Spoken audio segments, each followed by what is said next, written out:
Well, welcome everybody.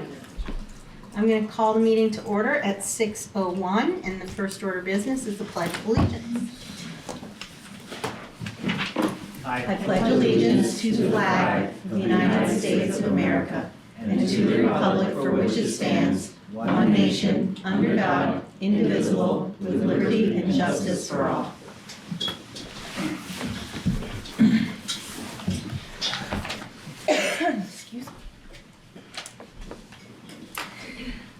Is there anything anyone has for agenda review? Don? At some point, I would like to share some feedback I got from town meeting. Last year I was going to do it and never got around to it. But, Well, the next item is public comments, so you could share some of those public comments. Okay, I'll try to be brief. And I really enjoyed running for school board this time. Fortunately, I won, or unfortunately, however you are, but got a chance to talk with citizens. And Swan had a pretty decent turnout because of the building that fitted it. One suggestion was that we had asked me if I was going to be school board chair. I said, no, that's not. But the idea, I think we might even have an officer coming out of Swanton, and I'm pleased, a small but vocal group, and keep reminding me. But one suggestion was, and I don't know if the person must watch it on TV, because on Zoom I think they would know. But they said that only 2 or 3 people can they hear. Laura being one. Doesn't surprise me. The microphone's right in front of her. They said the lady that gives the money report. Kind of narrowed it down.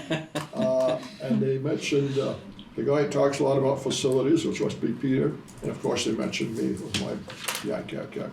But I just think it is something. And I said, well, tell me more. And they said, well, some of the people when they talk are looking down in the chat. But I don't know if it's Zoom or I don't know if it's a video. But, well, these pick up our voices on camera for the video. So if you're watching on channel, which 1079 or 8. Yeah, One of those two. that you can hear. But that is the microphone for people on Zoom to hear us. So that's, we have to attend to that, I think. I do know some of you have soft voices at times, right? Not me. No. But I thought you mentioned to me one time that some. Well, you know. Joanne, speak up. Anyway, that was one, and the other suggestion was that people saying, one man said, you know, I don't know anybody on the school board except you, and he said there's a lady that used to be on the board in elementary school. Didn't know your name, but it must have been you. And he said, I don't know the rest. So I wonder if it would be advantageous for take a minute and everybody that's at the meeting just introduce themselves. I think that's. I mean, it's up to the board if you want to do it, but I think for the people that might be hearing this at once it's played on the television, it might be good just to say your name and your town or whatever. So those are the only big things. Everybody was very gentle. Great. And it is, I often will think about, you know, we always introduce guests, but, and sometimes we'll introduce ourselves to guests, but regularly. Your microphone isn't working. Can't hear No, us. it's important that people know who we are. I thought they were good suggestions. But there was a slight board race and that consumed a lot of the discussion. So that was good. It's always nice when somebody else is at the focus. Well, thank you, Don. All right, thank you for letting me do it. Julie, other things too is we have possible appointment of a school board candidate. I do believe we have them here, so make sure we can ask questions and public comment.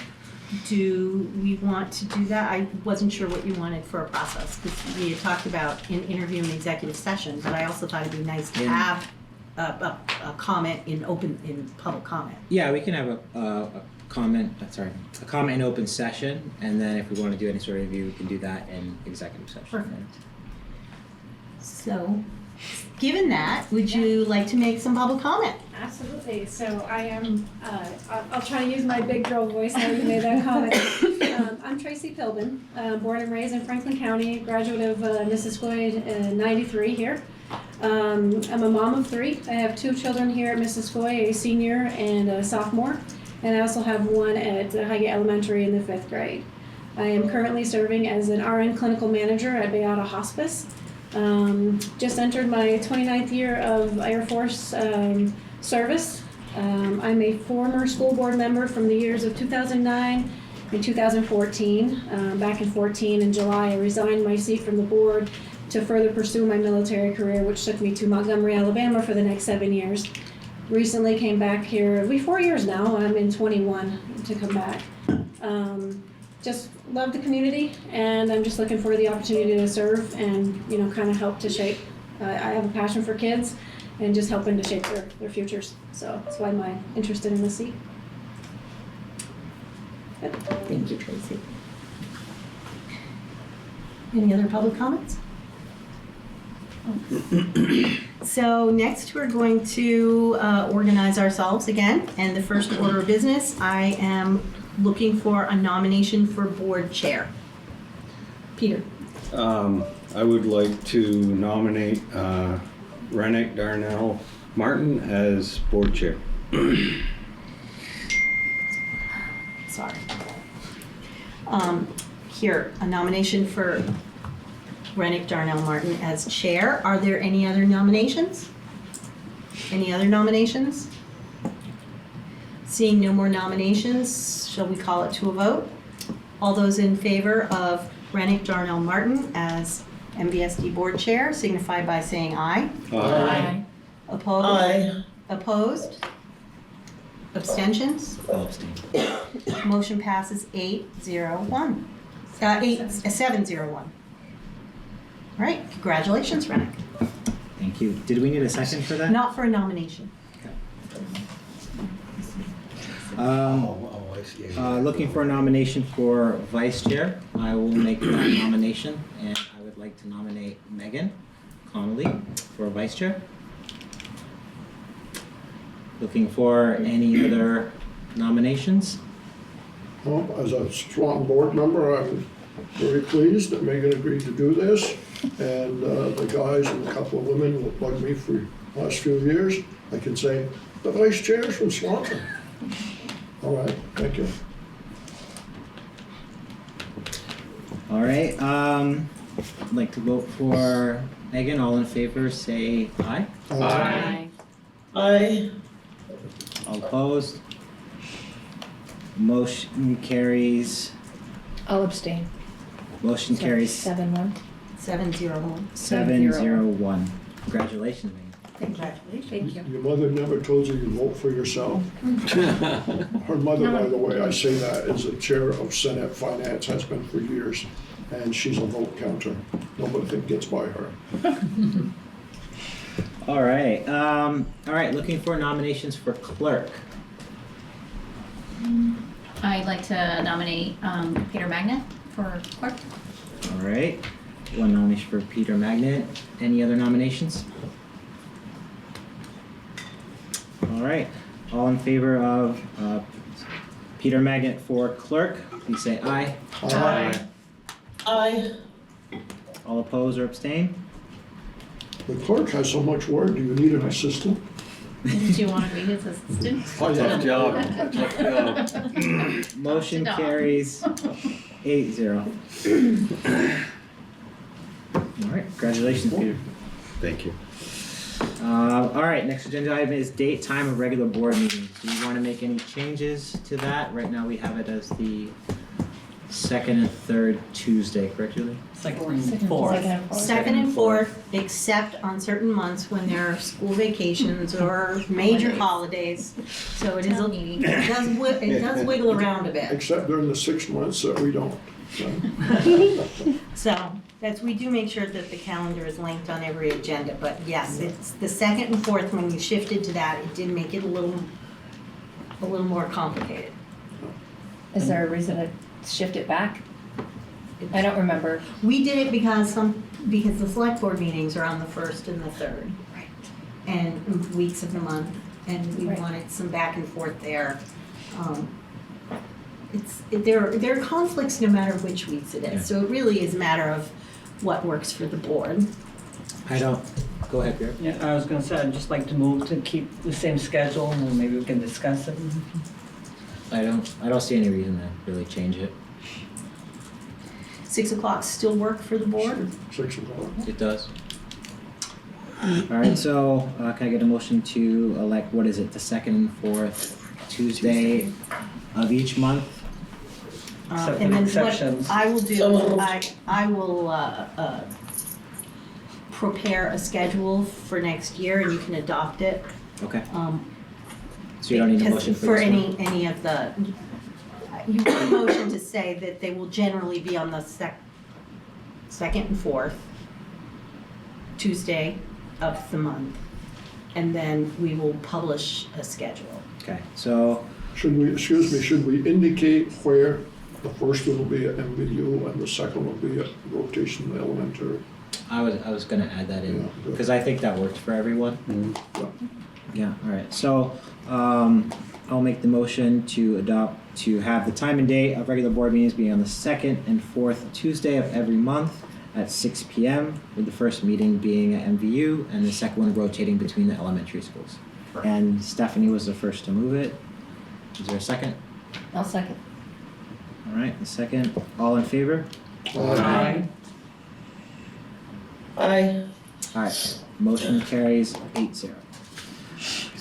Next, discuss possible adoption of MVSD Code of Ethics. Julie had passed that out to all of us. I'll make the motion to accept those. All right, is there a second? I'll second. All right. Any discussion? Julie, you just want to quickly brief to anybody watching why we have to adopt that? Certainly, well, it's nice practice for the board to look at and remind themselves that, you know, what the role of the board is, and the board members will act within the scope of their role, hold high ethical standards, and, you know, no board member has any quid pro quo for any decisions that you make, and that you're respectful to your peers, your constituents, and keep confidentiality where appropriate. And it's a nice annual reminder. And we don't need to collect them or anything. It's just something that the board has chosen to do every year for a number of years. Can I get a motion to adopt the Already did. VSBA? We already did. Already did? Oh, that's right. Peter's on it. We did vote. We did. All right, motion, I'll second. all in favor? Aye. Aye. Opposed, abstained, none? All right, motion carries 8-0. And then for the annual motions, is that adopting all of those? It is, and I will go through them Okay. for you all. Yes. The first, and we will make one motion to adopt them all unless a board member asks to pull something out, which we have never done. Motion to authorize the Missisquoi Valley School District administration to seek grants, adopt plans, administer programs in compliance with all laws, assurances, requirements, policies, and regulations, establish written agreements, and act as a representative of the school district for all federal and state funds and collaborative agreements, including but not limited to, and then there's a list of our federal grants and some state grants as well. The second is to authorize the board chair, vice chair, if the chair is not available, to sign professional staff contracts on behalf of the board after the recommendation of hire by the superintendent using our linked hiring process. Authorize the board chair, vice chair, if the chair is not available, to sign federal grants and other contracts as needed. To appoint the MVSD voting delegate for statewide health insurance. So we should make sure we appoint someone to that. We have been on recess, or it's been paused for statewide bargaining. I don't know if there is, it was Rennick last year, I don't know if you want to. It's been the last 2 years, 2 years. so I appreciate it, Dawn, if you didn't nominate again for it. But yeah, is there somebody who would like to volunteer for that? Haven't you been having a lot of fun doing it? I actually haven't. He hasn't had to. I know, that's why I'm saying this hasn't been Just fun. like stay with the status quo. Oh, Why mess with That's it? just what I thought. You I haven't mean, experienced it yet. You know what? I think our local negotiating chair probably understands negotiating well for the board, so Oh, I would I nominate- see. I would nominate Peter Rad. You volunteered to do the other one, right? So you got it. I nominate you. Sorry, Rennet, I know you wanted it. Oh, yeah, you know, I'm gonna be real sad tonight though. Pierrette, would you accept that nomination? Okay. Okay. So we'll be voting on Pierrette as a statewide delegate, and probably Pierrette will be hoping that it continues to be paused. The fifth is the Missisquoi Valley School District designates the St. Albans Messenger to be their official newspaper, adds notices and minutes and agendas posted on our website. Designate the principal of each MVSD school as its truancy officer. And those are and that's really just for the purpose of filing, what are they called, Christy? Truancy petitions that really nothing happens with. However, they require a principal's signature as a truancy officer. And those are our annual motions. All right, can I get a motion to? Before you get a motion, Mhm. I would like to pull out the designating the official newspaper, so we can have further discussion on that. Okay, you want to vote on that separately? Yeah.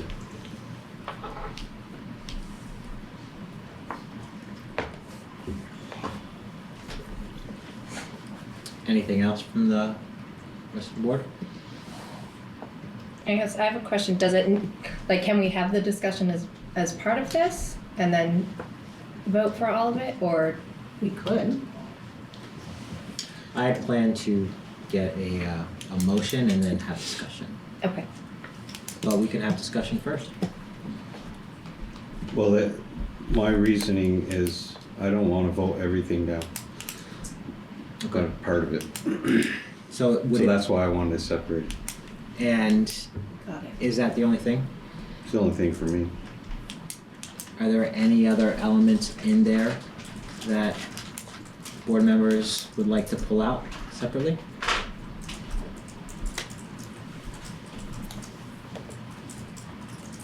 All right, so I will make a motion to adopt the annual motions excluding number 5, which is designates the St. Albans Messenger to be their official newspaper, adds notice, minutes, and agendas will be posted to the MVSD website. I'll second that. All in favor, say aye. Aye. All opposed? Aye. None, motion carries 8-0. And for number 5, is that just gonna be a discussion then? If somebody would just make a motion for that one in the positive, then the discussion would address Peter's concerns, go from there. I'll make the motion to that Missisquoi Valley School District designates St. Albans Messenger to be their official newspaper. That will not count ads, minutes, and agendas will be posted to their website because I believe we do that. We do that, we have. We do that anyway. So I'll make that motion.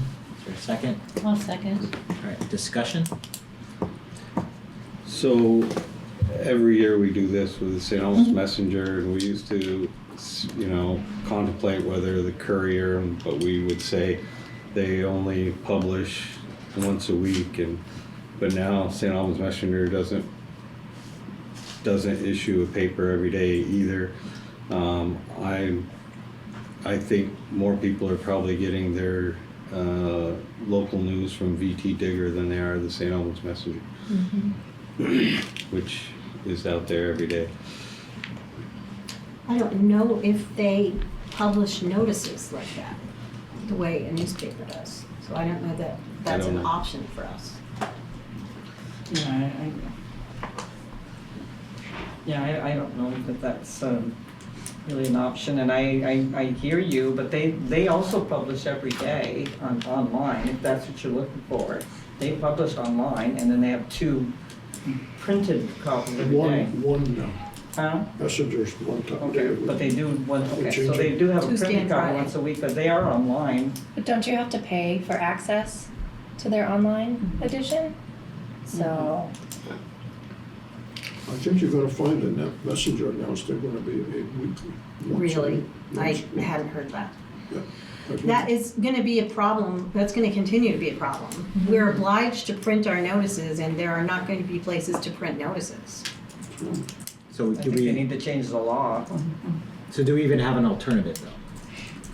I mean, it's, and I don't have the statute up in We front. have to have one.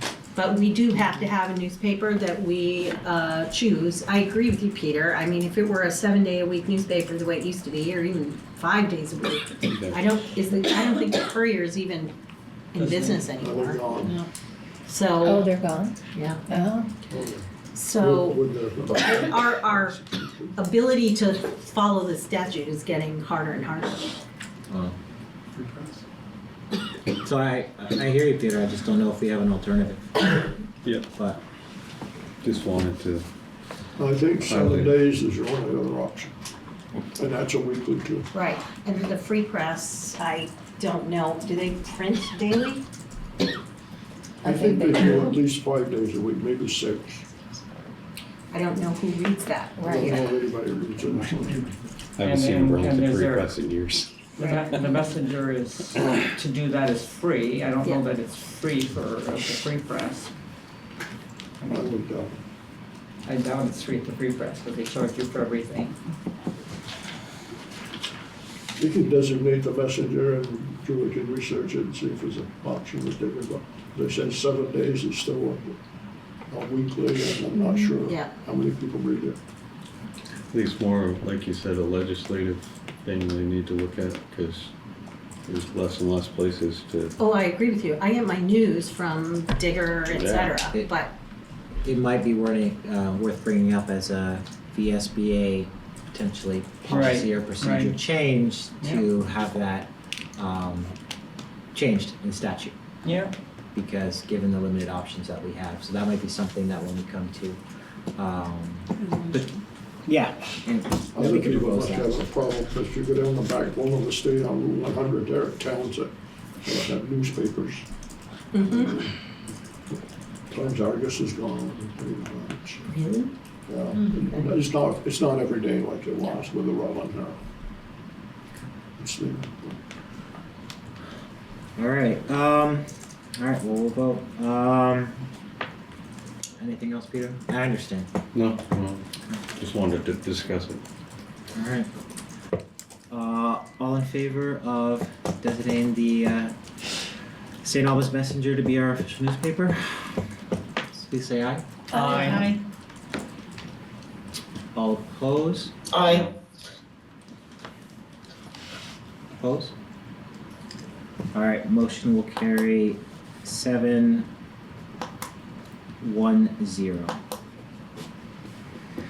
Okay, looking for approval of the minutes, a motion to approve the minutes for February 18th. Can I get a motion to do that? I'll make the motion. All right, Megan, can I get a second? I'll second. Elaine, any discussion about the minutes from February 18th? All right, all in favor of approval of the minutes from February 18th? Please say aye. Stephanie? Motion carries 8-0. All right, so next is administrative reports. So we have a district newsletter and we have the MVU. District wants to go first or MVU? It's up to you. We have Wendy and Beth Ann here and Tanya. All right, we'll go with the district newsletter first. So, are there any questions for anyone based on the reports? You know I keep mine till the end, so. And Kosha's not well, so please forgive her not joining us this evening. Okay. Any questions from any board members?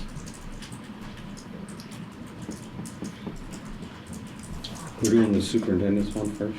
Yeah. Yes. So Julie, I did want to thank you. You did very good job of kind of giving a comprehensive report of some of the proposal that is coming out. Yes, just the what is it, 456, that's the big bill. 96 page. Right. And of course, the Senate has their own bill, which I did not share there, but Yep. that has a weird map with Yep.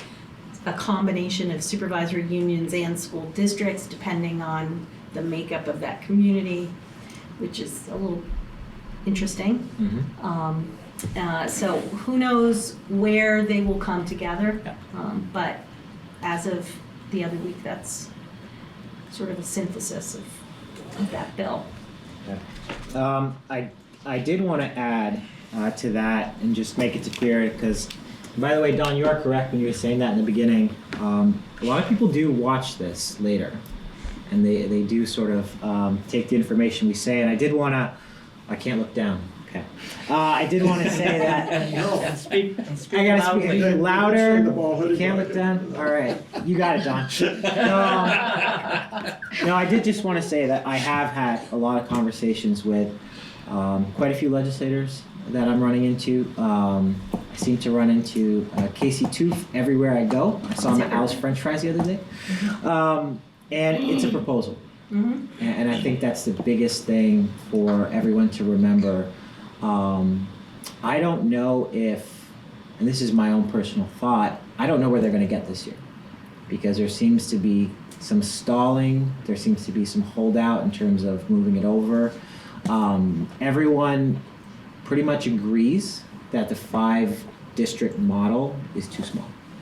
And so, you know, as we're presenting this, and I know Peter mentioned a lot of people are going to be reading in the Digger, and they see these things coming out.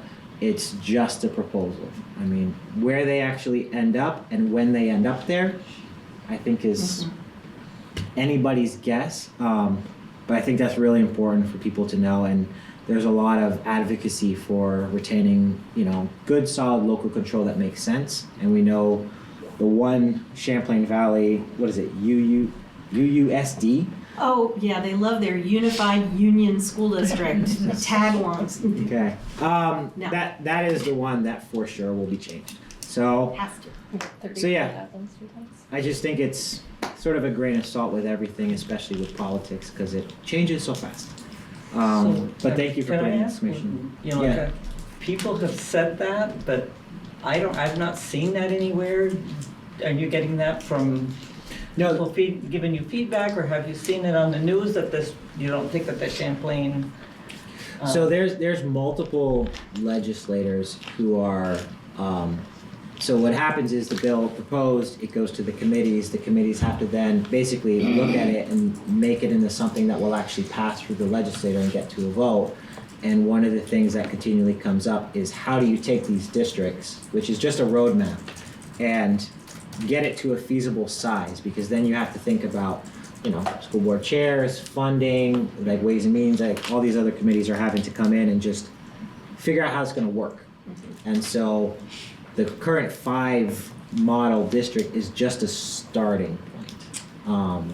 Yeah, House Education, I watch the committee meetings. Yeah.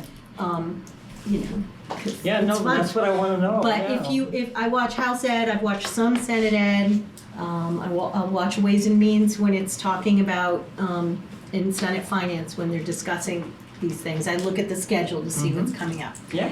And anybody can watch it, they're all on YouTube. And they very clearly went around after this proposal first hit in House Education, and every member of the committee talked about whether they were comfortable with 5, whether they think it needs to be a different number, if they had a number in mind, what it would be, what they would base it on, should their committee make a proposal, should they ask someone else to make suggestions. So there's still, and then they took a break for town meeting week. So there's still at that level of, should we make it by the county, maybe modified a little bit? Should we make it around CTE centers? Do we like the Senate's map? Don't we like the Senate's map? They're at that level of discussion. But there are a lot of folks that are very clearly publicly saying something has to happen, but not this quickly this year. Yeah. So they're really just getting to the point of digging in and understanding the complexity of it. And of course, Vermonters have a lot of things to say about it. What is that, how many CTEs are there? Oh, I just printed the new legislative proposal around CTE centers.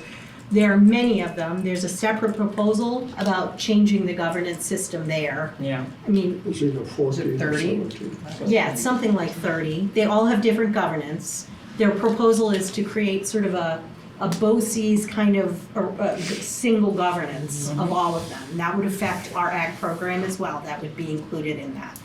And because it would be ridiculous in our county to have districts around CTE centers because we have 2+, right? So that we really should have one. And and all of them, if we were to do something different. But a larger system with a single governance actually does make sense for CTE. So we'll see. And they're talking about how they fund it, and that we fund it a little bit differently, more directly from the education fund. 17, 17? says ChatGPT. No, that's right. Okay. So, well, I appreciate you putting it in there. I think that's good to understand, but again, we'll see how it develops. Well, we put them on the website, we shared them with staff, so it's helpful for people to get a sense of an update. And I would just put it out to anybody who is concerned about, because that came up during the informational, Absolutely. right? Like, if you're concerned about local control, reach out to your legislators, let them know. All right, so I did. Excuse me, anyone that was at the legislative breakfast, a number of legislators said we'll probably be there in June. That's kind of an idle threat, because the few times the legislature has tried in the last 50 years, a lot of these people have to make an income and plan on going home in the middle of May. So to say that they've got all kinds of time, they stay through June, I don't think it's gonna happen. And crossover, I think, happens next week. So, crossover is one of those imaginary things that Yes. you can find a reason to not cross over, but if the Senate's gonna take a shot at anything from the House, you're gonna have to see it pretty soon. All right, so next, I know Tanya and Wendy are here. I wanted to ask about ACEs, because I actually received that, and maybe you can kind of explain what that is, because I know there's a lot of parents that receive that, and I kind of read through the newsletter, and I was like, okay. The Receive it? adverse childhood experiences.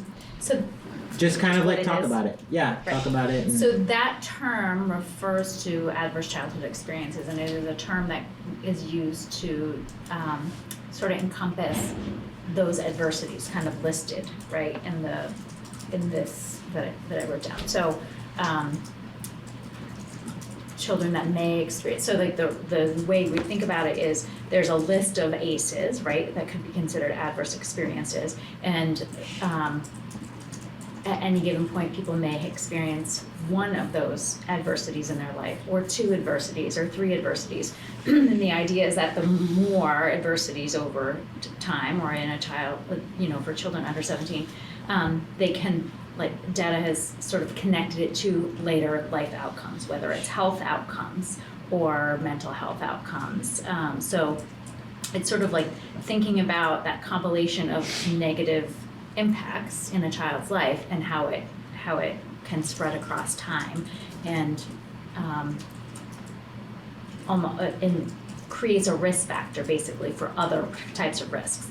And so the contrast to that are sort of protective factors, right? And I kind of included some of those in terms of what can systems do, what can education systems do, communities do, home environments do that that sort of combat those experiences. And so I think I raised the idea just kind of in this report around ACEs to kind of paint the picture that when we're looking at right, looking at alternative programming, looking at our behavior systems and all the things that sort of are impacting, it's kind of helpful to realize and look at some of the data. And I was trying to, with NCSS, gather some additional data for our area specifically. And I have a few other data points and reports that were offered to me that I need to dig through a little bit. But just to kind of monitor over time, when we say we're experiencing in the school setting behavior sort of increases, it's helpful to kind of think about, all right, so in the community through our Agency of Human Services, through NCSS, our community partners, how are they seeing an increase in mental health or instability in home lives for children, right? So some of the things around how many DCF reports were made, and are those numbers increasing? How many of those were investigated? Those types of things, I think we are kind of, as those increase, we also are seeing behavior increases. And it's not just here, and it's not just the state of Vermont, but it's kind of helpful to see those trends and to think about it that way, because then we're thinking about what are the protective factors, right? How do we bolster those protective factors in our buildings in terms of creating community, creating positive experiences for kids, creating successful opportunities, those types of things. Does that help explain that a little bit? Is that tied to the letter that parents received about participating in, I forget the name of it, but there was one that came out and said, do you want your child to be a part of, it was kind of like that, like adverse reactions and. That must be a survey. Was it a request for a survey? No, it was requested you want them to participate in it. I'll bring it for next day. Yes, because if you share it with me, I can Okay. find Did it out come from about it. school? It did. Okay, then that's probably, unless it's like from guidance counselors or something, that's not directly tied to what I'm referring to. Okay. This term is not school specific, it's more of a, Mental health uses it as a Right. measure of so it might trauma not and be. resilience. Okay. Yeah, but I'm curious Would it what. be a part of the youth risk behavior survey? That's what I wondered. He's That's talking- what you were, that's it Yes. exactly. That's exactly what I think he's So talking, that he's talking data, about. yes. I couldn't that- think of the name of it, but yeah. That data does oftentimes feed into and it helps measure Okay. the sort of state of our children, basically, and what they're. And Yes. I think that data can be helpful for when you're applying for grants, if if you're showing an increase in smoking, for instance, or vapor, all that kind of thing. I think that it's helpful. I know we've used that before for the after-school program grants. Absolutely. Am I correct? Yes, we have. We use it in YRBS all the time. And I'm assuming also too, all this data is tying into like the fact that like our weights and like the amount of students we have in poverty and sort of, is there like a correlation there? This data that Tanya shared from 2023 is an underrepresentation of how many children are living in poverty. We're like 54% as of this year. There's multiple different measures, but it's indicative of the level of supports that our students need so that we can provide protective factors for children, have adults that connect with students. Right, and be so you're trauma looking at the, informed. like the 26% in Franklin Grand Isle County, is that what you were kind of referring to? Yeah. So the tricky thing about, right, so this report from the Building Bright Futures is where I got this data that's showing up here, because it seemed like the most recent sort of measure. But like I said, I did ask NCSS, and someone there has provided me with some other documents that I want to look at a little more carefully, because I think they show the trends over time in terms of how many of our students in our district over the last 4 or 5 years have accessed NCSS supports, not just school-based supports, but all of their supports. So those types of numbers are helpful, I think, to just sort of to look at, and I'll look at those more carefully. But and I'm not sure if they have the poverty numbers, but they're different than our school-based numbers. Yeah. Well, thank you. No, I just wanted to ask because it's I think it ties into everything. All these conversations about you know changing schools and money, and it gets lost. It's getting more difficult to do that, and so because of a lot of these factors. So, thank you, Tanya. You're welcome. And then Wendy, did you want to talk a little bit about some of the extended school year services and how that's going? Before I do, I would like to add on in my role as homeless liaison for the district. That's another underrepresented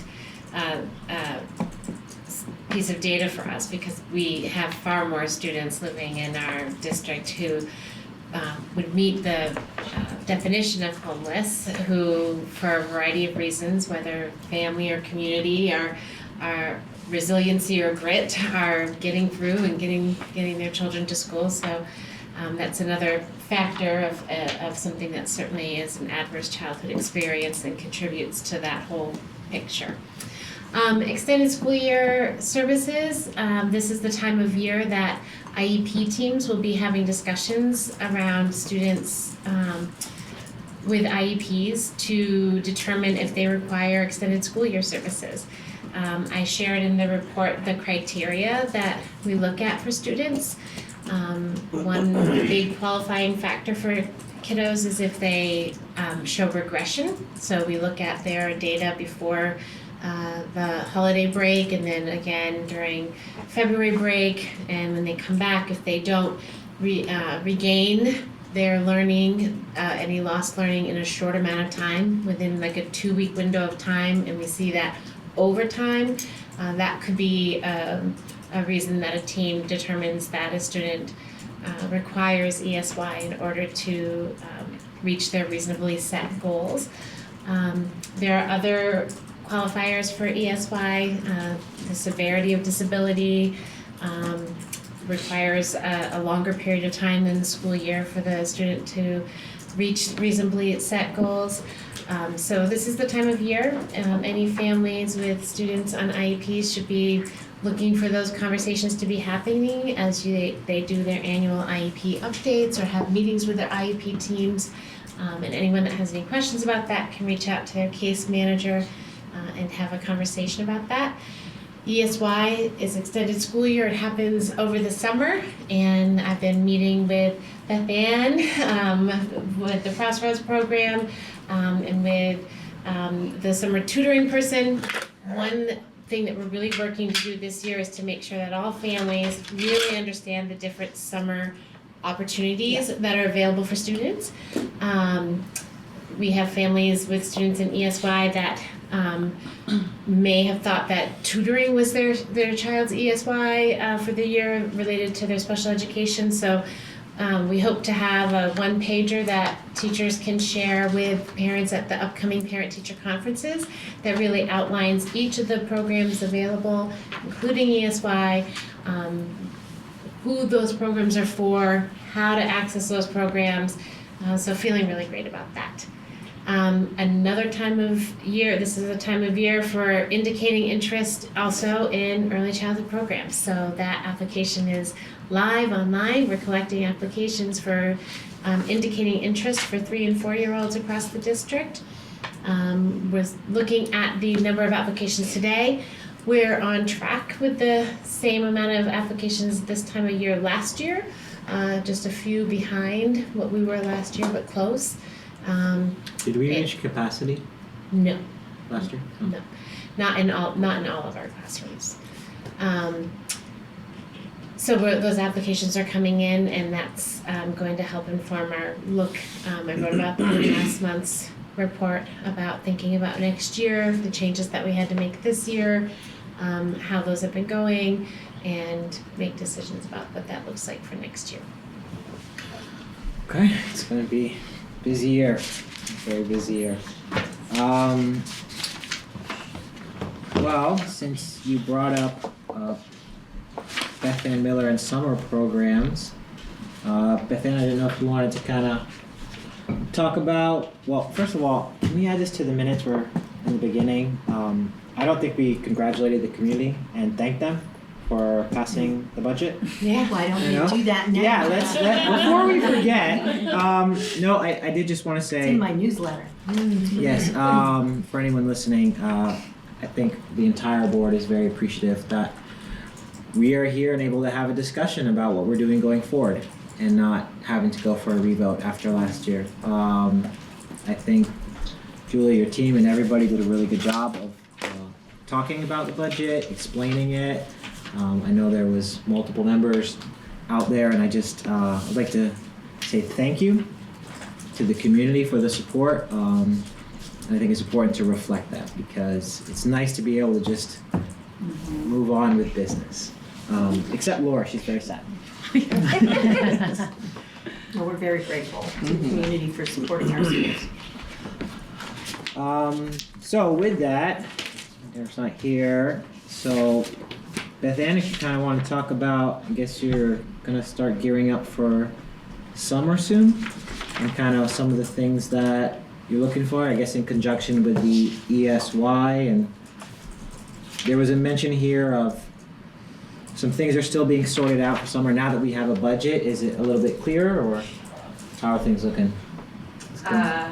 Lots of questions. I love it. And first of all, I also want to say thank you, everybody, for your hard work with the budget. We're really, really excited that we can move forward with our planning as opposed to delaying. So thank you, everybody, for that.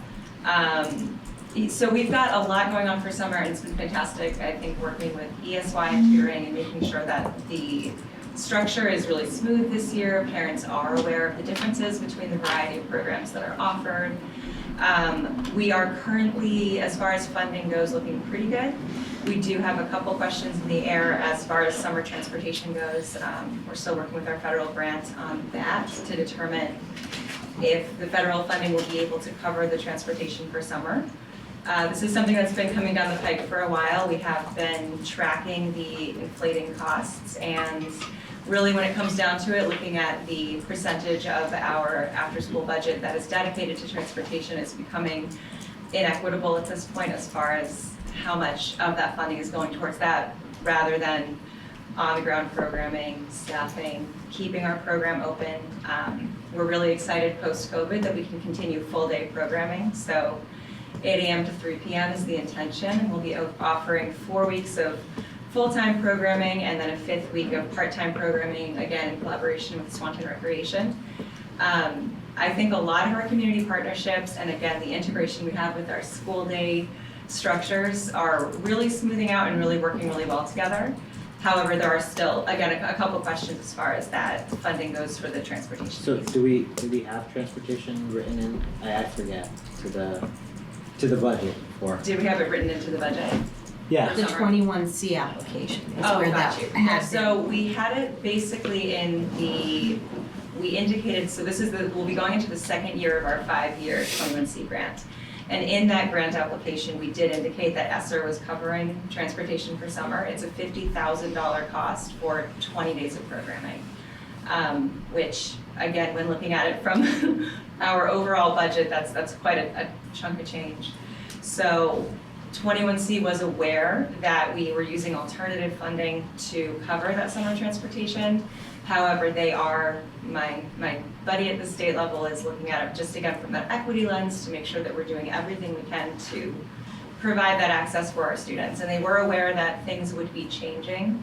We're not the only program around the state that's seeing those changes. And I think we were pretty intentional in our budget, and we have been speaking about this for a little while. And one of the things we're hoping to do to kind of balance this out is worst case scenario, we can consider this to be a data collection opportunity to say, look at the enrollment numbers, look how we may have been impacted, look at the access. We have a very in-depth spreadsheet that we will be tracking all of this data from summer 2024 to summer 2025. And essentially, we could use that as a platform in the future to really, really argue for additional funding, whether it's from at the federal level or the state level, if we don't receive that funding this year. Do you expect that's going to hurt enrollment? Yes. We're concerned about enrollment, particularly at MVU and Franklin, simply just the proximity and the need for transportation. We are going to be doing everything we can to offer a carpool list. We might be able to hire a couple folks to be specialized drivers for students that are super in need of that access to transportation. So we're going to be trying to message this out the best we can if that's the route we have to end up taking. When you say if, because there's a possibility that you might get funded somehow? You were waiting on the federal grant right now, which there's an amendment she applied for. Yes. Oh, thank you. That line, yes. We applied for an amendment, and who knows how long that may or may not take. So. Okay.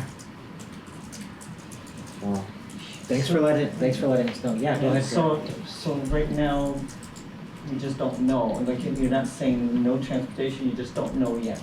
It Is that doesn't what I'm look, hearing, or? yes, that's essentially what you're hearing. It doesn't look great for us. We do, again, kind of have option A, option B.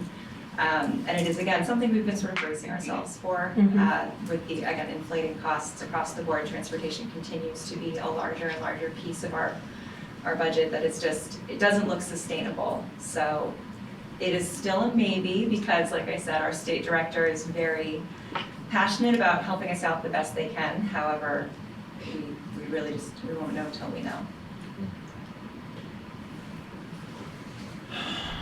Okay. Well, if you could maybe just keep us updated on how that goes, and Absolutely. if they say yes or no, I'd be curious to see how that affects, because I mean, we deal with that during the school year, right? Right. The rising cost of transportation, but it's like we don't have to have it, but then if you don't have it and you're in like a rural Then district, it's is it an equitable service for all of our kids? yeah. The challenge is the state has been pressuring us to remove transportation because it's such a large portion and a lot of other school districts don't provide it.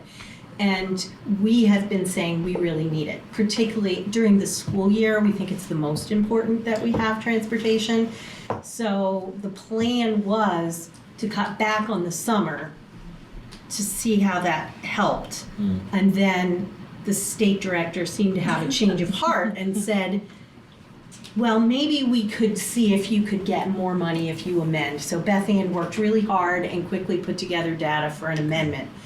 So hopefully we will be able to do that, because there was a survey and it wasn't a lot of folks that responded that said it would negatively impact their participation, but parents who fill out surveys are often the parents who are more able to transport their children. So I don't know that it was all that accurate. And when we were looking at it, we did decide, let's prioritize keeping transportation for the school year. Yes. Which is something we can be proud of and excited that we can still do that. Again, not ideal, but it is sort of the sign of the times too. Yeah. And Julie's right, we've got if anybody's interested, we have a 5-page data report on all of our transportation surveys and need and costs per student and all that kind of stuff. So it's a rather in-depth understanding we now have of transportation. But thanks for asking, and we'll definitely keep you posted. If you have that available, can you put it in the drive, please? I don't know if I can, but I can send it to Julie. Julie? Yeah. Sure. Yeah, well, it kind of seems all connected, right? We have this large district with more students than others in poverty, so of course other districts are like, yeah, it's not a big deal if we have transportation, if you're like 2 miles from the school. It's rural here and families are struggling and transportation is very expensive. Especially kids who don't have transportation. That's exactly right. All right, well, thanks for the update. Appreciate that, Beth Ann. And could you also just talk about the Catalyst program? It was in the report. So that is that connected with some of the summer internships? Yes, it's covered under the same grant. That's our state after school grant, the Act 78 grants. We actually just secured our date for our audit on April 16th, so that will be fun and exciting. But we're actually really excited to show off what we've done with the Act 78 funding. Catalyst right now is, we've got opportunities for students to access us, and we've been working with Tyler Meggs to connect students in need with job opportunities, career exploration, all kinds of stuff like that. It's open Tuesday and Thursday, right next door in our after-school program. The tapping into that resource has been pretty low at this point, but we can see some traction. So we're excited about that being an opportunity. And it's covered under the same grants as the internship program, and we're actually right now, we're hoping by the end of the month to have all of our internships secured for summer. We're gonna have a couple new ones that we're really excited about, and we're hoping to offer at least 10 internship positions this summer to our students. And it's looking like it's gonna be even more vibrant and exciting than it was last year. So it's pretty good stuff, and I'm oddly excited about being audited for this one. Oh my God, Dan's face. All right. Okay, well, thank you for that. Thank you. Anything else for any of admin or district? All right, Dan, Chrissy, if you want to kind of maybe go over some highlights from your report, anything you want to share? Yeah. There's lots of students featured in our report this time. I don't know why, all these student things were happening. So we were able to capture a lot of that. Our hockey teams had our pink games, and they raised $2,745 to be donated to the Jim Bashaw Cancer and Catastrophic Illness Fund at NMC. So that's really exciting. And there was an article in the St. Albans Messenger, and it also talked about our senior, well, not our senior, but the hockey team senior, Rory Schreindorfer, scoring her 100th varsity point. Just a lot of goals. And could you, so I see aspirations steering committee. Can you just kind of give like a quick overview if somebody hasn't heard of that? Like what is that? Yep, I'm actually gonna let Dan take that because I don't sit on that committee. Aspirations is through VSAC. Yep. About 3 years ago, we started our work with VSAC Aspirations, and we meet, Beth Ann is on that as well, and we meet about every other week with Lauren Hood from VSAC, and it's about post-high school education and training for students, and trying to really kind of streamline all the options that we have for kids. I think, a couple years ago, like one grade would do this and one grade would do that, and there really wasn't any kind of streamlined effect of it. And so one of the things that we're really trying to do, like we have an apprentice fair coming up, a Franklin County-wide apprentice fair coming up on April 16th. And, a lot of area schools are coming to us, a lot of Franklin County schools are coming here, and we've got well over 40 plus businesses being represented here. And it's going to be open to 7th grade and also 10th grade here at Missisquoi. Previously, there was no options really available for 7th grade. There just wasn't a lot of career planning and taking a look at their future for 7th grade. So we've really kind of, in taking a look at our scope and sequence, we found that there were some gaps. And so we've really kind of streamlined, in 8th grade, they may go to this college. In freshman year, they may go to UVM. In 10th grade, they may go to St. Mike's. And it's just kind of exploring various other schools.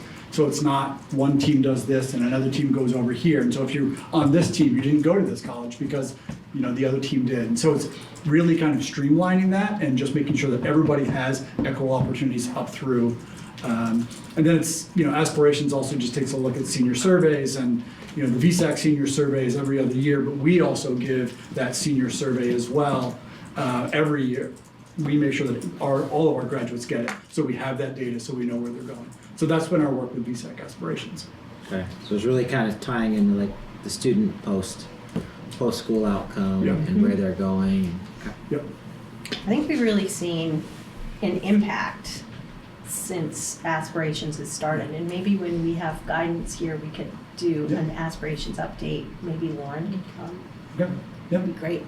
Yeah, that'd be great to see kind of at the end of the year, and kind of what you've concluded and where it's going and what's working, and I don't know about other board members, but I get a lot of questions about budget, but then student outcomes. Yep. Right, and especially where are seniors going and what are they prepared for and what are we doing? So, like an update from them would be great. We've had 3 students accepted to the All-State Music Festival, Aaliyah Paquette, Caden Prim, and Meredith Favreau, and that is in May at Essex High School. We have another student going to the Shrine Maple Sugar Bowl in August. The second football player, Hayden Richardson, was it last year, Dan? The one before? Or the year before? 2 years before. So that's pretty exciting and a great honor. I talked a little bit about transition planning, so 6th grade coming to 7th grade, and one of the things that we do is go to, a small group of us go to the elementary schools on Monday during lunch and do a lunch bunch. We've been to Franklin twice so far, once to Highgate, once to Swanton, and we'll continue going every Monday until May, so we get to meet the kids. for instance, in Franklin, the first time we sat with the whole group, and then this last time there was just a group of 6 or 7 kids, and so they get to ask questions. We get to talk about what happens here. They ask all sorts of questions like, what is there to eat? That's most important. What happens when We I have get in recess? trouble?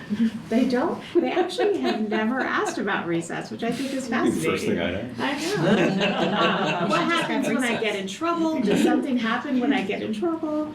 And you know, what kinds of classes do I get to take? So they ask all sorts of things. And what do I do if I get lost?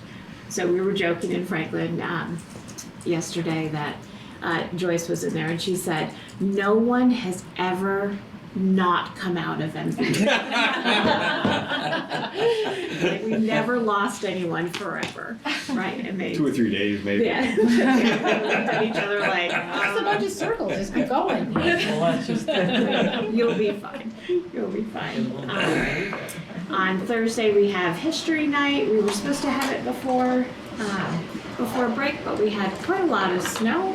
We've had snow days. There were 3 snow days that got in the way, and it was feeling pretty pinched, and so we pushed it off until Thursday this week. So kids are excited and nervous about presenting, and if anyone wants to come, it's from 5 to 6:30 in our gym. I was sitting in a computer literacy class, and they were doing presentations on topics such as privacy and security, phone addiction, misinformation in the digital age, and they were just really fascinating. The kids did a really great job. They were both learning how to use Canva or Google Slides to do a presentation, and looking at how do you be safe online. And so it was a kind of a dual purpose. And I just took a picture of one of the kids' slides to share here. They did a nice job. They had to get up and present in front of their classmates, and you know, some of them were not excited about that, but it was 7th graders, and it's good practice for history night. Awesome. Boys and Girls State have been chosen.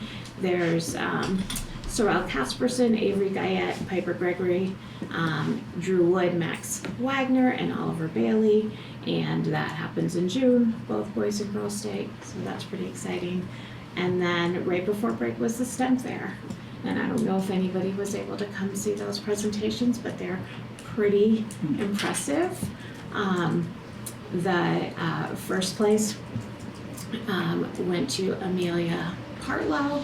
I was, kind of blown away by her presentation on simulating evolution to measure the impact of renewable and non-renewable resource proportions on population fitness. Right? I read the title, I was like, oh, well, I'm gonna have to read your presentation to know what this is about. And it was, she did a pretty fabulous job. And then second place was actually a 7th grade middle schooler. So that was really exciting. He was the only middle schooler to participate. He did a fabulous job and was really excited about his project as well.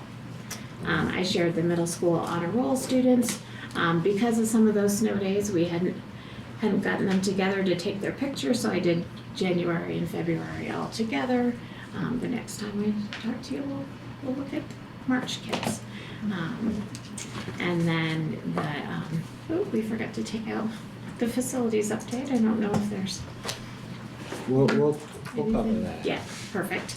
And then all the upcoming events. It starts to ramp up between now and the end of the year. So there's a lot going on. Next week there's a middle school and high school concerts, and State testing begins next week, State next testing. Tuesday, Wednesday. Yep. 9th grade goes to UVM on Thursday. 6th 30 grade. other students go to St. Mike's. 10th graders go to St. Mike's on Thursday. Yep. 6th grade registration night is Thursday next week. Got Mr. Thunderbird on Mr. Friday. Didn't Thunderbird have that on last Friday. year. Yeah, there's lots happening. And the musical is in a month. Yep, So it's gonna be busy. it is. It always is. Well, thank you, Yeah. Chrissy, Dan, and go ahead, Don. I have 2 questions, actually. One of them is poetry. tell me a little bit about poetry contest. I think it says April 1st to 30th. Is that a local contest? It is, Kyle, our librarian, runs a poetry contest here through the library. Good. Yep. And so if I want to know more, I contact Kyle. She hasn't put anything out yet. She usually chooses a theme. Have you? I have not yet. Yeah. I know that Yeah. yeah. Yeah. It's usually like there's a couple of different ones. There's like a 2-sentence poetry one, and Yeah. there's another poetry one that Yeah. she'll offer. And people come in and vote on it. Yeah. Second question, on Boys State and Girls State, do we get an allocation? Do they tell MVU you can send 4 boys, 4 girls, or, I know at one time there was a limit. Usually it's 3. We usually send 3. Okay. So the process for that is we send the entire list of all juniors out to all of our faculty. Our faculty choose 5 students based on those characteristics, the honesty, cooperation, academic achievement. Then we take them, we kind of group them out, and these students, the 6 that Christy mentioned, 3 boys, 3 girls, they were the top vote getters among all of the faculty. I meet with them, I discuss exactly what it is. They go home, discuss it with their parents, and if they choose to do it, we forward their names on to Boys State and Girls State. And are there community organizations that support financially? Yes. It's kind of offset. So the Elks Club will help with some of it. We also help with some of it as well, just to make sure that it's there and that the funds are there. Thank you. Yep. You may remember Ricardo, who came before. He was one of the Boys State ones. I just wondered because I know some of the things that they used to do 20, 30 years ago on by the wayside, and I knew Boys and Girls State were existing, but I wondered how the funding went, because I know we used to have to go out and find organizations to support it. But that's great. It's a great experience. Yes. All right. Okay. You don't have a question? Thank you. Just one thing. Yeah. I think there's a lot of great stuff in here. I think we should take advantage of our sign, especially for like the All-State Music Festival, the ones that were on that, the Shrine football game, and what we were just talking about, Boys State, Girls State. It'd be nice to have their names and their accomplishments run on the sign, so they get to see that. It's good for the student, but it's good for the citizen. Yeah, yeah. The citizens out there who may have a grandchild or a neighbor to see that. Right. Meaningful. Good. We do like one group a week, Yeah. so it can be up there Yeah. for a little while. That's a great idea. Very good. Anything else for administrators or principals? All right. Thank you. And if you guys want, you can stay for the whole meeting if you like. But no, thank you very much. Appreciate it. We're not driving anybody away. They're like, Gonna stay for a little while. We might have popcorn later. Yeah. Okay, next is athletic director winter season update. John, how are you? Thank you.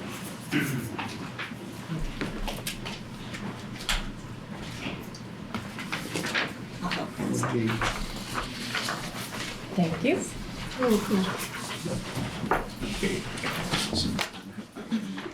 Thank you.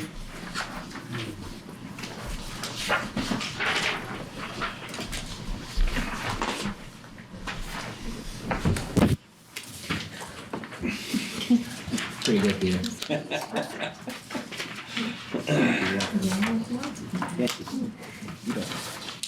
So this is the winter 24-25 school board report for athletics. There was a winter coaches meeting held on November 18th.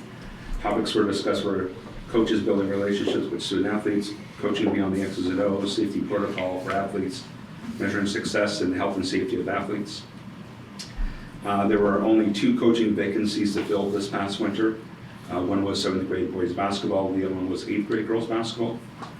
There were a total of 232 student athletes on 14 middle and high school teams. This compares to 229 athletes a year ago. The biggest increase was 27 7th grade boys that have signed up. We divided the team into 2 teams, and that created 1 new hire. The middle school season started on November 11th and concluded on February 10th with the middle school awards night. The high school season started on December 2nd and concluded last night with their awards night. Many of our athletes were recognized by the St. Albans Messenger as Player of the Week, and many were chosen for all league selections in their sport. The girls hockey team participated in Operation Happiness at the Church of Nativity in Swanton in mid-December. Our girls and boys hockey teams organized cancer games. With their efforts, they raised over $2,300, and that money was donated to the Jim Bashaw Cancer Foundation. In December, during the winter break, we were able to bring back all the MVU girls softball players to celebrate and to reveal the Division I softball championship banner during a home girls basketball game. The girls hockey team celebrated a teacher-staff appreciation game where players select a teacher or staff member here at school, and they went into their classrooms to tell them why they chose them. Later, the player handed the staff member their jersey to wear for the day and invited them to their home game that night. I personally like to thank the St. Albans Messenger and Northwest Access for their continued media support throughout the winter season. Northwest Access was able to broadcast all girls and boys varsity basketball and hockey games. To increase student attendance at games this winter, an MVU Superfan was developed. For every home game a student attended, they accumulated points, which turned into food and prizes. Recapping the winter season playoff schedule, our girls basketball, boys basketball, and boys ice hockey teams lost in the first round of playoffs, and the girls hockey team lost their semifinal game last Friday. The cheer and indoor teams participated in their high school championships. The cheer team placed 6th at states, and spring signups have started. Currently, there are 152 student athletes who have signed up so far, and last year there were 195. So we have some catching up to do there. The high school spring season starts March 24th. Sports to choose from are track and field, softball, and baseball. The middle school spring season will start hopefully on April 9th. And the same sports as well as golf is what they can choose. Currently, there are 4 unfilled coaching positions, and I'm working on them the next couple weeks. And there is a spring coaches meeting on April 3rd, and a middle and high school spring parent, player, and coach meeting on April 9th.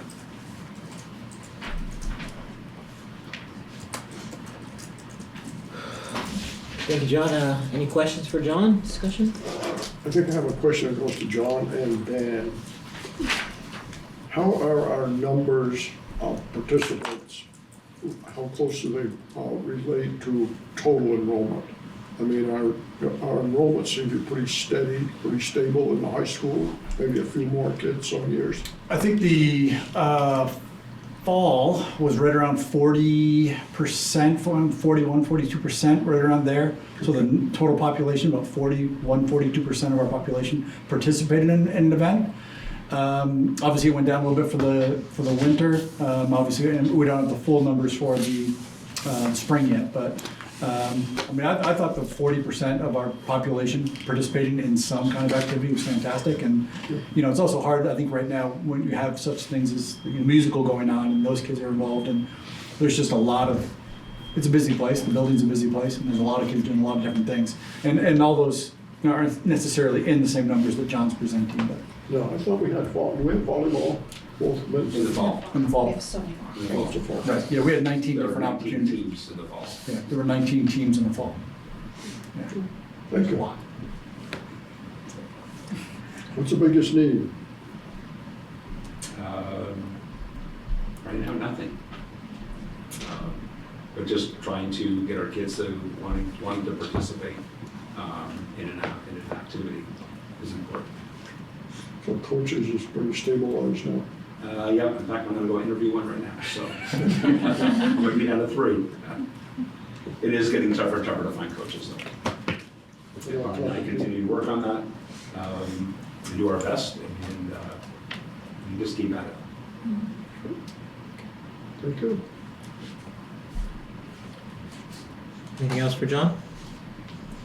I think we should give John a round of applause for his many years lot of effort to make this a successful athletic program, related program. I think this may be one of your last times updating us, so will you be back in July, 4th of July, and come in? But anyway, I appreciated that. So I'd like to see us give you a round of applause and show it in the meetings.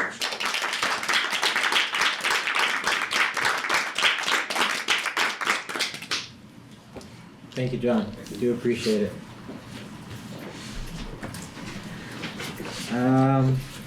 Next item is business HR. Oh no, I'm forgetting one. No, forgotten. I know, I didn't forget. You did on purpose. Next item is Highgate Elementary principal hire. So I would like to introduce to the board the candidate I am proposing that came out of our interview committee process. And that is Justina Jeanette is my recommendation for the Highgate Elementary School principal beginning next fall. Please come up and join us, Justina. Use a chair right here. Just for you.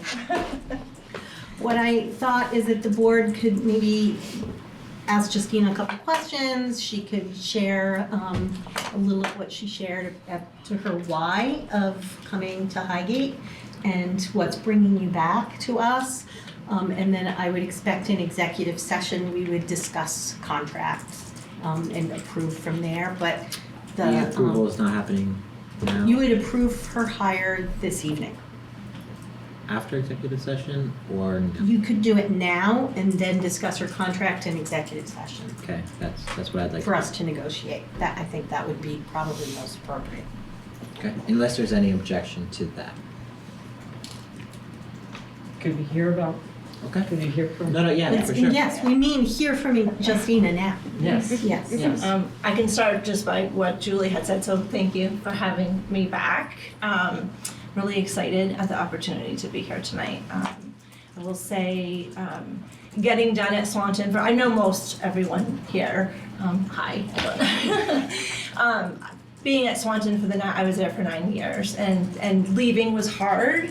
It was really bittersweet, but I did have some kind of emergent family needs that were presenting themselves at the time that our contracts were due that I couldn't keep asking for an extension. I had to kind of get done to deal with those. Highgate opening was just, I will say I knew that I would be back when I left. I did feel You that. promised. I did. I did say I have to do this. So I was really excited when Highgate opened up, actually. It just spoke to my heart, and I mentioned that in my interview.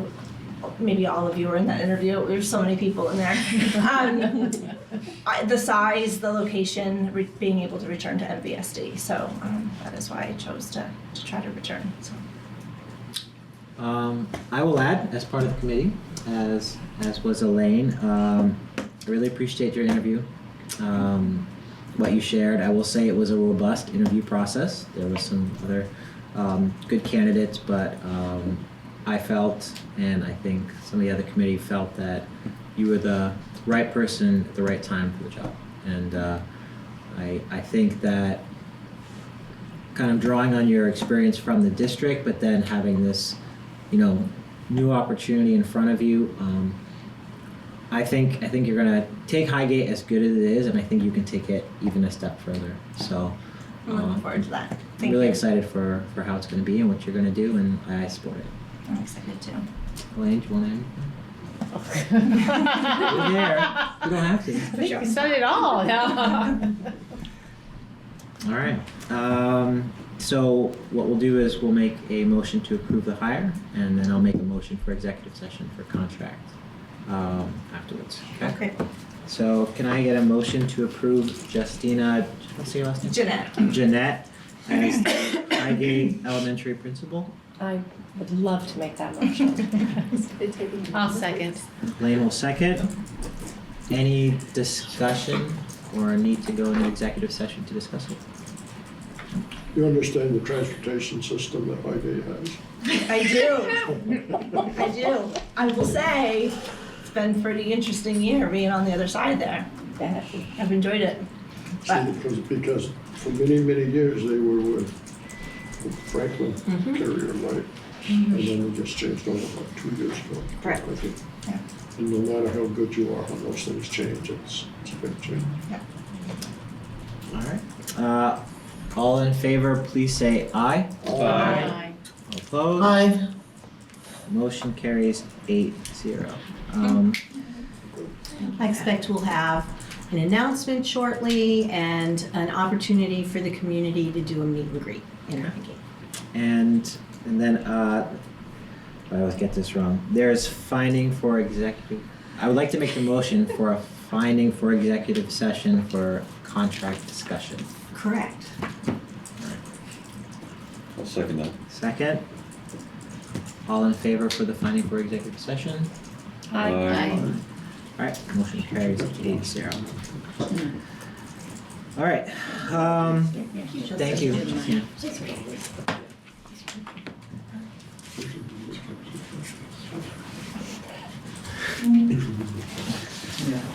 Yeah.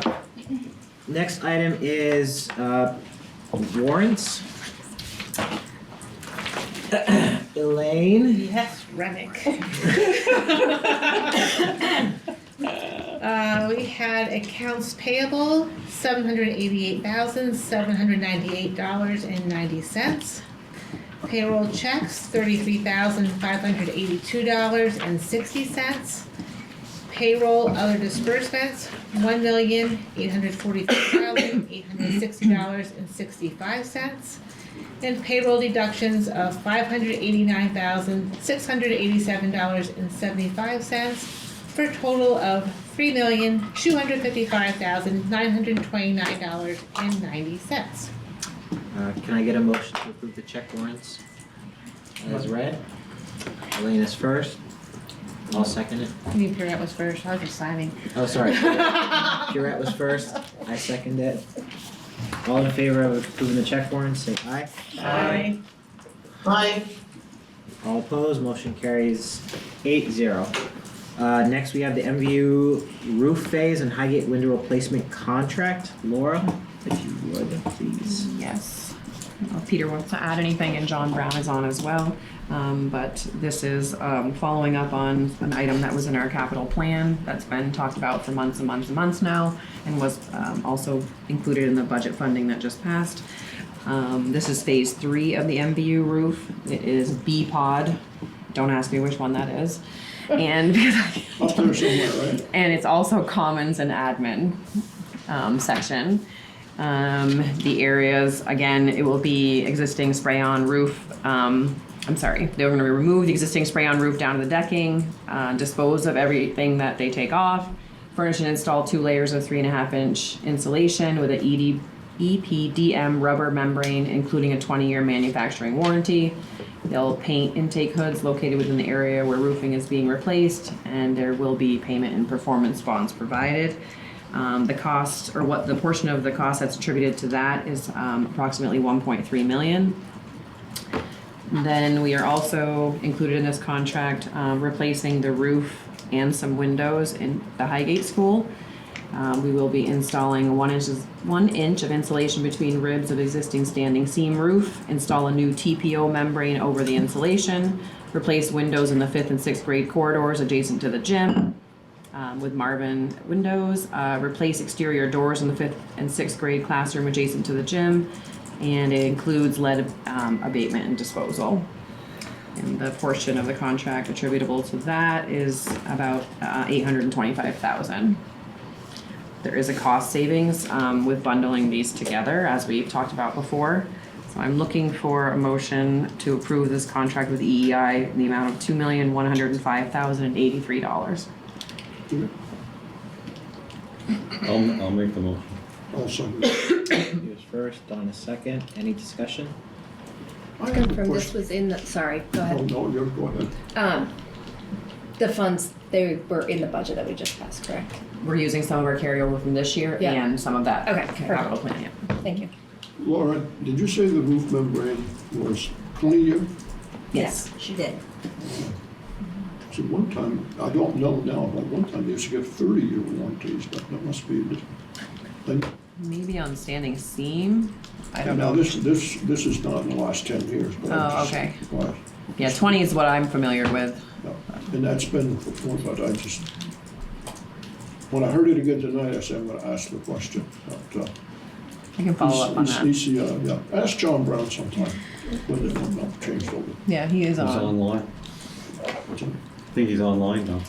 John's there? Yep. And maybe it's a member. Yeah, hi everybody.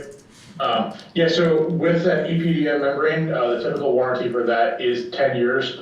For a significant price adder, they will warranty it to 30 years. It's not worth it in my opinion, but I'm happy to find that information out for you. No, I just wondered, when it changed or why it changed. So we have a 20-year warranty, right? Yeah, it's the same warranty that's on the 3 phases that we've done already. So John, what's the difference, was there, if 10 is minimal, certainly you'd want your roof to last longer than that. So is 20 pretty standard, what you recommend or the architects recommend? 20 is pretty standard on that kind of membrane roof. Right. There are fancier, more expensive membranes that will come with a 30-year warranty. But again, they're significantly more expensive. Okay, no, good, thanks for the clarification, appreciate it. Sure. So 30 is out there, but it's maybe cost prohibitive. And just to add, before you approve this contract or consider this contract, in talking with John over the last couple of weeks with Jason, we may be able to experience some more cost savings if we try to bundle all these contracts with EEI together, because then they can bundle contracts with the subcontractors, and that could continue to save us money. So now that the budget is approved, what I'd like to propose is that we need to move forward with this contract. The timing is necessary to do that. But if when I come back, if it is beneficial to us, and probably in the realm of maybe $100,000 is what we're kind of throwing around, I would ask to just amend this contract to include the other projects that are in our capital plan that we've been talking about this whole time. But we would then have one contract. We'll continue to talk about that, but I didn't want you to approve this one without knowing that that's something we're talking about. Should I include the depot bathroom project? Yes. We have a facilities meeting between now and the next We board do. meeting, right? So Laura, I was just looking on here trying to find the number. So is it the $2,105,083 It that is. we're doing right now? Yes. Any other discussion? Sure. I'm assuming the numbers look pretty much the same as I thought we did for estimates, so I'm assuming the tariffs haven't affected us? These were the two that were really locked in, so no, not yet.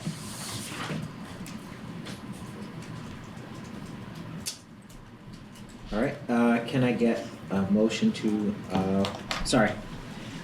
I'm gonna vote, all in favor of approving the VOU phase Highgate windows in the amount that Peter just read? Please say aye. Aye. Nay. All opposed? Was that Was that a nay? a? I said aye. Okay. She said nay. I think we all did, really. You're on the committee. Way to throw me off, Stephanie, okay? Woke us all up. No, I didn't say nay to that. There's just a horse. All right. Motion carries 8-0. And just make one quick on. Yeah. If it comes off, so it is. Yeah. All right, so we have provisional license contract requirement and possible funding for the session. Julie, you want to just? Yes, we are going to want to invite Bonnie into executive session. We, every year, have some teachers that are on provisional licenses that we have language in our master agreement about offering them contracts by March. And so we need some board approval for some that we would like to offer. And because it's about offering contracts and it's a small named individuals, we would do that in executive session. Okay. If I can get a finding that it's appropriate. I'll make a motion of a finding for executive session for provisional license contracts requirements. Can I get a second? I'll second. All in favor of the motion for finding for executive session, say aye. Aye. Aye. Motion carries 8-0. Okay. Next item is side letter of agreement. Well, I will throw it to Bonnie, but we have a practice, a longstanding practice in Franklin of usually we're making up a snow day or something, but of having school on Memorial Day. The town has, as most of our towns have Memorial Day celebrations, but Highgate has, Franklin has a history of school being open, the staff are there, children are there. They march, but they also give presentations, and then there's a large barbecue. We wanted to be, we've been sort of handling it differently every year, and people are sort of volunteering, and we just wanted to really make sure that there was a clear method, particularly around support staff for the hours and for the work, so that we were above board and clear with the association. And so we discussed with Joyce and the association, and so we'd like to bring to the board this side letter of agreement.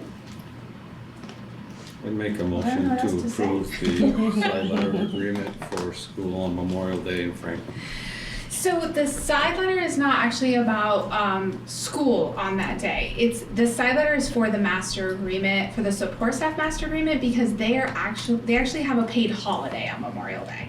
So the side letter is stating that they can take their paid holiday and then use it as a floating holiday anytime between the day after Memorial Day and their last contracted day of the year. So that Doesn't give them much, it doesn't give them much. This is support staff you're talking about? it's just support staff because it's a paid holiday for them, and it's a listed paid holiday in their master agreement. And is Franklin the only school that does this? Yes. Yes. If you haven't been there, you should go. It's quite an event. It is. Is it required? It's a listed day off, holiday. Are support staff required to be there They currently? can volunteer to, and that's what this is about. And the association was very clear about wanting that to be the case as well. That if you have camping plans, if you have a family event, you don't have to. And if you don't, then it's a paid holiday and you work your other so days. people who volunteer to be there get a floating holiday. Yes. Got it. Yes. And then they can take another day off in place. Okay. Just something we wanted to clean up. Yeah. Make it transparent. So I'll make a motion to approve that. Thanks, Peter. I'll second. Any discussion? I'd just like to say it's probably the biggest day of the year in Franklin, the Memorial Day Parade, and it has been since my grandparents went to school there. The high school used to be there. It used to be a huge event, and they'd have a baseball game in the afternoon. So now, and Joyce is great. They spend the morning when they get there preparing for the parade, and then they have the parade through the village, and then they all come back. There's honoring the Memorial Day and all the servicemen, and then they go into the town hall, and each grade gets up there and sings patriotic songs, and there's a speaker, and then there's the 5th grade barbecue afterwards. It's really a grand day for the whole town, and everybody's there. It's a huge turnout. So I really appreciate the district and the school, Joyce in particular, willingness to keep up that tradition in Franklin, and it means a lot to the town. And I'd like to say further that the students obviously learn a lot about Memorial Day by participating, and to the point where, like, my adult children now look back on it with such, oh my God, yeah, that was such a wonderful day, you know, but they remembered so many things about that day, but also about honoring the veterans and that sort of thing. So I think it's a really great educational day as well. Absolutely. So again, I appreciate the district supporting that. And we do have good attendance on those days. So it counts as a day of school, and the kids, it's a great opportunity for them to really shine and share their transfer, their public speaking and performance and all of those things. They're very important to make them citizens. I really appreciate what Joyce does, and maybe biased in this case, but I think it's nice when we do that for that day when schools take the time. So It's no rain on it. I have a few jobs. all in favor? Aye. I All right. Thank you. Motion carries 8-0. Okay, next we have future agenda items. We have the Rural School Community Alliance, which Yes, we will definitely have that Talk on the about next that. agenda, and I will share materials that have been shared with me in the board drive so folks can review them before discussing that. our next board meeting is going to be at Franklin Central School, Yes. Tuesday, March 25th. And next item is appointment of school board candidates action. So we have a finding for executive session. For that, can I get a Should we make a motion to go into executive? No, this is the finding that Just the the finding. school board interview would be appropriate for executive session. Oh, okay. Yeah, we already made. that at the beginning. We did not, we did. Okay. Gave her a chance to speak, but I Yeah. think we asked to make I'll make that motion. I'll second. All There's a right. question why we have to go into executive session. Should the board want to go into executive session for deliberation? Call for deliberation. Is Okay, if we should want to. is that what the board wants? Anybody can sit through all I thought we this. were doing an interview in executive You can. session. I think That that's what I was, thought. that was the plan. Okay, all right, just making sure I'm on the right page. Interview and deliberation, Got it. which Interview makes it and eligible for deliberation. executive session. Perfect, thank Got you. it. Megan made a motion, I haven't heard a second. Purette. Purette. Purette seconded. Okay. All in, Can we have a discussion? yes? Because I kind of thinking on Dawn's point, I don't see why we can't interview in public and give the public a chance to see the new candidate as well, and we can go into executive session for deliberation, but just my thought. Do we hold any other interviews in public session? I feel like we always go into Mine was executive not. session. Yeah. The executive. Yours wasn't? No, hers wasn't. Last I remember, it was when we had multiple candidates. I think you had multiple candidates, but unfortunately. We had multiple candidates a few years ago, and that wasn't. Oh, That oh, was was- an executive session. That was, That was- and there were two. that was 2 years ago. Last year. Right, yes, with Last year with previously it was just Elaine, one. it was just So we can do one. the interview and decide if we want to go to executive session or not, right?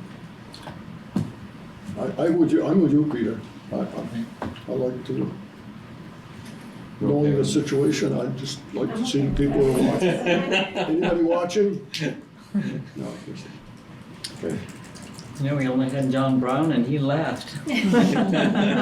So as a point of order, you've made a motion to go in executive for both those things. Do you want to amend your, make a friendly amendment to your motion to make it just for deliberation?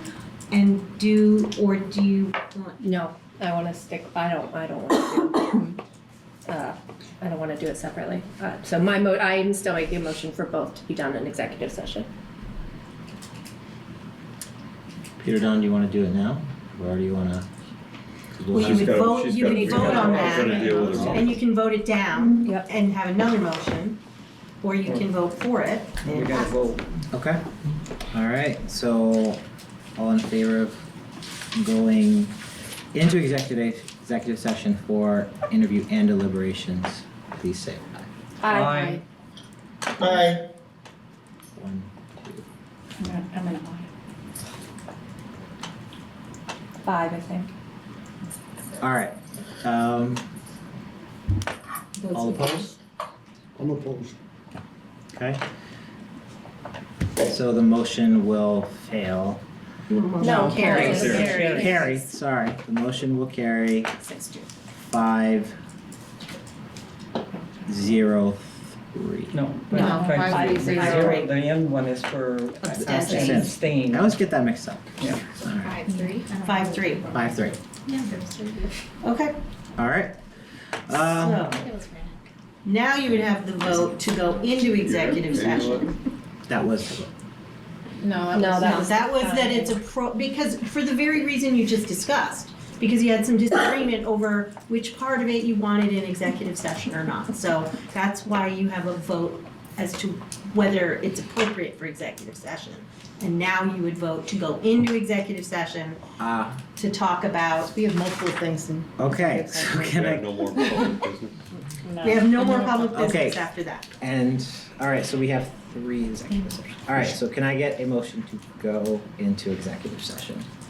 For, The interview and deliberation of the board chair, the discussion of the contract for the Contracts. Highgate principal and for the provisional teacher contracts. and for those, I'll invite yourself and Bonnie. Correct. For those So we other- should put it in the order of who we're inviting should go first, and then, You should probably interview Tracy Tracy first, yeah, for that's her. sure. are we inviting people in for that too? I can stay, or you can invite me to that, or I can sit in the hallway with Bonnie. We will just do that as a board, Okay, perfect, and then we will invite you and Bonnie in after. perfect. We can just go in the other room. Laura gets out of this one? Yes.